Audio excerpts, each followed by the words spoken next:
Well, this came out of nowhere. Intamin just released 4 new coaster models on their YouTube channel, all of which being very different rides from one another. The announcement of these new concepts have sparked excitement, praise, and criticism from coaster enthusiasts for different reasons, and today I will go over each concept and my thoughts on each model and on all 4 models as a whole. My name is Carrick from Coaster Hour, and with all of that said, let's dive straight into our first model. The first model I will talk about is the Gigasplash, and despite the name, this model will reach a maximum height of 131 feet or 40 meters instead of 300 feet. For the layout, the Gigasplash will begin with a 205 meter water channel that will get riders wet, which will lead into a 285 degree panoramic lift hill, or lift, that will give you a great view of the entire area. The next element will be a huge 131 foot tall 87 degree drop that reaches a top speed of 62 miles per hour or 100 kilometers per hour that looks absolutely insane, which is then followed by an airtime hill that hits -1 Gs, which is absolutely crazy for a water coaster, and after that you will go into the splashdown that should get riders absolutely soaked, as well as the viewers standing on the giant bridge that will be included with the ride. After the splashdown, the ride will return to the station where the ride will come to an end. Some things I noticed with the Gigasplash is that it seems like it will be very appealing to look at with the waterfalls going on each side of the first drop, and the other thing that really surprised me is that the Gigasplash will have a single rail track, which I think is really cool and not something I would have expected to see this soon. And as for the restraints, from the animation it appears that the Gigasplash will feature the same lap bars found on Tehran, which I have heard are very comfortable. In my opinion, the Gigasplash looks like one of the best water coasters or water rides out there, as it appears that it will be a great ride to do on a really hot day, and it also appears to have 2 really awesome elements with the nearly vertical first drop and the -1 G airtime hill. But if you look at the layout from the elevator lift to the splashdown, there is actually one coaster that is pretty much identical in layout to the Gigasplash, and that is Supersplash, the Mack Rides Supersplash that opened at Plopsaland in Belgium in 2006. Supersplash features an elevator lift that rotates, a large 30 meter or 98 foot drop, and a small airtime hill that leads into a splashdown. So while I do like the Gigasplash, it is a little disappointing to see that it is basically Supersplash at Plopsaland on steroids instead of something completely unique. With that said, I am still really looking forward to seeing which park is the first to install this ride. The next coaster model I'm going to talk about is the Vertical LSM Coaster, which appears to be Intamin's take on the compact launch coaster concept we have seen Premier Rides do with their Skyrocket 2 and SNS do with Gale Force. This ride model is said to be the most compact triple launch coaster on Earth and will reach a top speed of 64 miles per hour or 104 kilometers per hour. The Vertical LSM Coaster will also feature some really weird but awesome looking elements, including the world's first launched inversion that should provide spectacular hang time, a torpedo dive inversion that looks really whippy, and the world's first zigzag loop that looks like the opposite of a non-inverting loop, which should be very interesting to experience.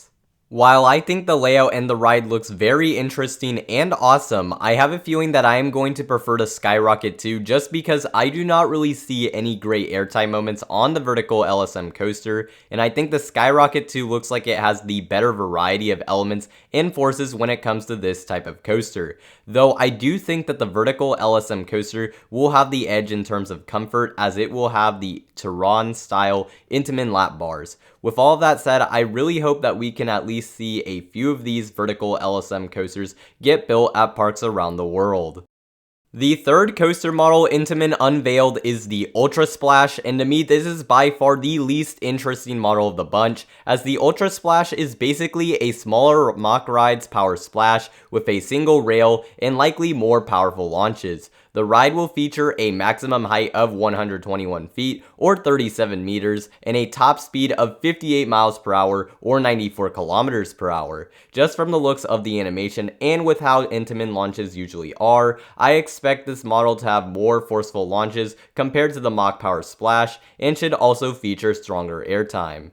The Ultrasplash also looks really eye-catching with the single rail track design and should look very appealing to the general public, which will probably make these rides a success for the parks who decide to get the Ultrasplash. It is also worth noting that the Ultrasplash will probably be very comfortable, as it appears the ride will feature T-bars similar to the ones found on El Toro.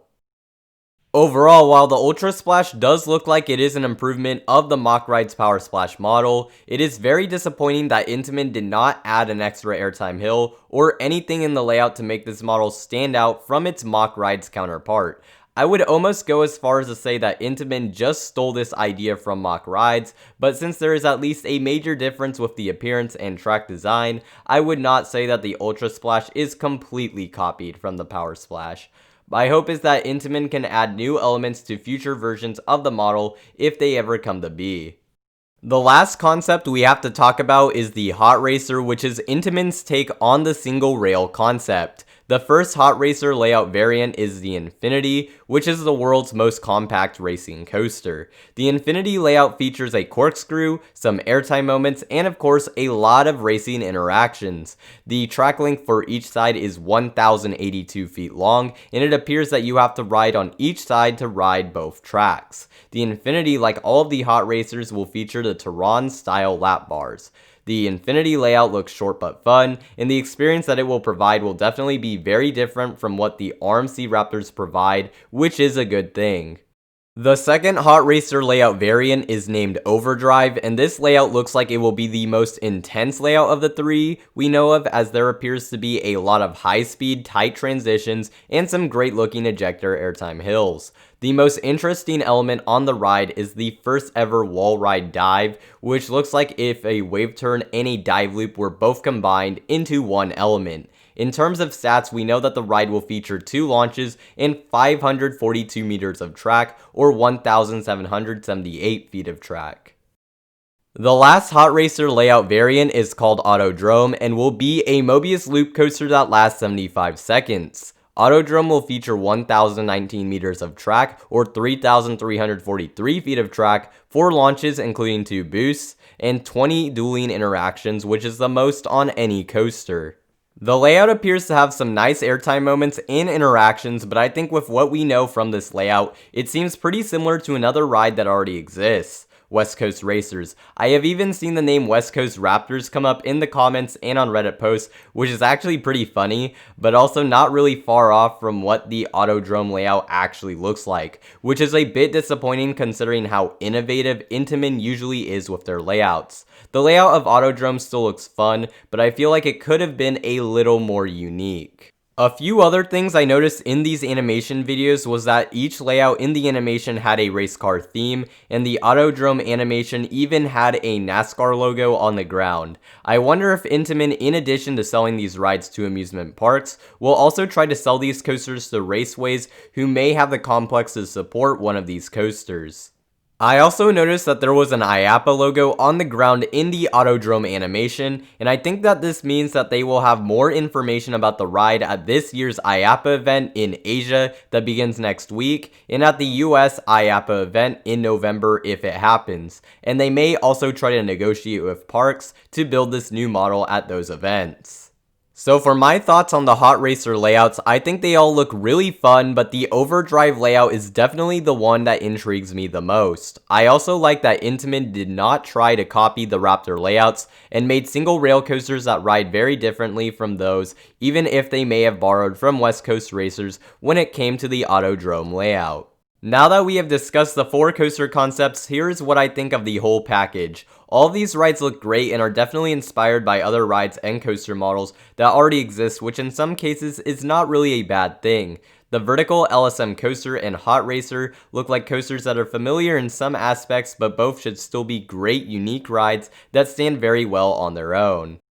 The Ultrasplash and Gigasplash, on the other hand, look and seem like improved but almost copied rides from other manufacturers, which is disappointing, and I can understand why some enthusiasts are upset and are saying that those 2 ride concepts are stolen from Mack Rides. I know that innovating and creating brand new concepts is difficult, but I really think if Intamin had revealed one completely brand new, never before seen coaster concept along with these other rides, it would have made the other less innovative concepts less disappointing. But at the end of the day, all that really matters is if these rides sell well and if they are reliable. As for when we could see the first of any of these concepts come to a park, I am not expecting any of these to be built for at least 3 years given the current situation and the fact that these concepts were released so recently, but I would love to be proven wrong. Whether or not we see these rides come out anytime soon, I do hope that all of these new coasters are successful so Intamin can improve on them over time, and also of course so Intamin can have the money and resources to create more new coasters that are more innovative and insane than what any other manufacturer has to offer. What do you think of Intamin's new coaster concepts? Let me know in the comments down below, and also let me know how the audio sounds, as this is the first video I used my new Blue Yeti mic to record for, and I didn't have a lot of time to test it before the news broke out. Also, make sure to like this video and subscribe to the channel if you are interested in theme parks and roller coasters. And also make sure to join the Coaster Hour Discord and follow me at Coaster Hour on Instagram, as I have links to both of those in the description down below. Thank you all for watching, and I will see you all next time here on Coaster Hour.